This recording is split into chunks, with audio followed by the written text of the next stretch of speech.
Mr. Shellenberger, when you last testified before our subcommittee, you responded to a question from Chairman Jordan when he asked about the Hunter Biden laptop story, and I'm going to quote what you said. You said, quote, "Now maybe the FBI agents who were going to Mark Zuckerberg at Facebook and to Twitter executives were warning about a hack and leak potentially involving Hunter Biden. Maybe those guys didn't have anything to do with the guys that had the laptop. We just don't know." Well, you know what? Now we do know. And we know after interviewing Laura Demlow, who at the time of the Hunter Biden laptop story was on the Foreign Influence Task Force, we have learned from her that she and others on that task force did in fact know about the laptop before the New York Post story broke, and they knew it was his. In other words, the work done in the years since the release of the Twitter files has continued to expose the extent of the censorship industrial complex. These discoveries show the importance of your testimony and the oversight work that has been done by this committee. What do you think this shows in terms of the complexity and scope of the censorship industrial complex? What I mean by that is, even though with the trove of information that you released over a year ago, or approximately a year ago, we're still filling in the gaps to understand the extent of what the federal government has engaged in terms of violating the First Amendment. Yeah, I think one of the most important things that it shows is that the censorship is in service of disinformation. It wasn't that they prevented the New York Post from publishing. It wasn't even that the tweet eventually did come back on Twitter, was eventually allowed. But the disinformation that was planted, that myself and all my family and friends believed, was that there was something fraudulent about the Hunter Biden laptop, which we now know was actually the Hunter Biden laptop. It's been verified now by all the major media and everybody else. But it created the perception that it was misinformation by the Russians. And of course, that conspiracy theory continues to be peddled today. So that's what it did. And that's how these guys at CTIL thought about it. That's how all of these operatives that are used to waging disinformation campaigns and PSYOPs in foreign countries turned those tools against the American people. And that's the critical point. They have been turned against the American people. Absolutely.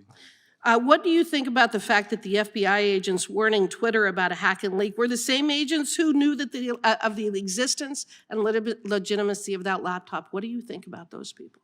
It's shocking. I like you said, I was trying to only report on what we knew at the time, but obviously when that came out, it's absolutely shocking that you would have FBI sitting on this information in 2019 and then seeding the idea that there would be a hack and leak coming.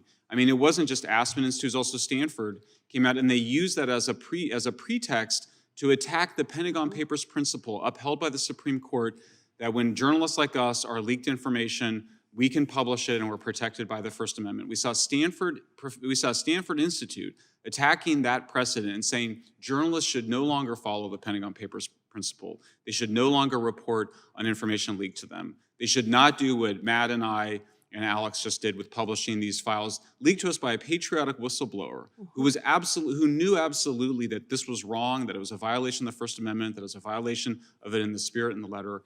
And that's the kind of, to see these institutions of the establishment argue against this great American tradition of journalism and the First Amendment, it's quite appalling. It's shocking. Shocking. Ms. Subramania, here in the House, we are exposing the U.S. government censorship by proxy, which uses social media companies, academia, and private companies to circumvent the First Amendment.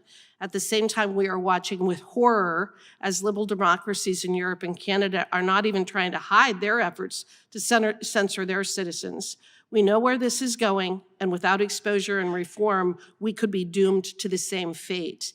In your opening statement, you discussed the impacts of the Online News Act and the other censorship efforts seen in European nations, and you issue a stern warning that I hope all Americans will take to heart. Could you describe the trends that you are seeing and specifically what tools or mechanisms of control these governments are trying to exert over free speech? Thank you for that question. Some of the examples are from my testimony. So debanking is one obvious tool that the Canadian government, in a sense, has pioneered as far as Western liberal democracies are concerned. China has been doing that for years, but it's now come to the West. And they went after peaceful protesters and punished them, weaponized the financial system, weaponized the government against them to teach them a lesson. You can't do this ever again. And this sort of thing has a chilling effect on people's ability to express themselves freely. And that's certainly happened in Canada. And what's happening in Ireland, again, another country that I mentioned, what's happening in France, the EU directive on online speech. All of these things are just extremely problematic. And what I want to say something here. What is under threat here is a core value of Western civilization. That's right. That is what is being undermined here. And that goes back to the Enlightenment. That is what we have to fight for. And the way you tackle misinformation, disinformation, all of these things which are bandied about loosely by people who want to censor you, the best solution to these things is more robust debate. And that goes back to the Enlightenment period. And that's what I want everybody to remember. Thank you. Thank you. And thank you, Mr. Taibbi, Mr. Shellenberger. Thank you for battling for all of us. Thank you for working so hard to protect our First Amendment rights. We really, really are terribly indebted to you, and you as well, Janine. Thank you.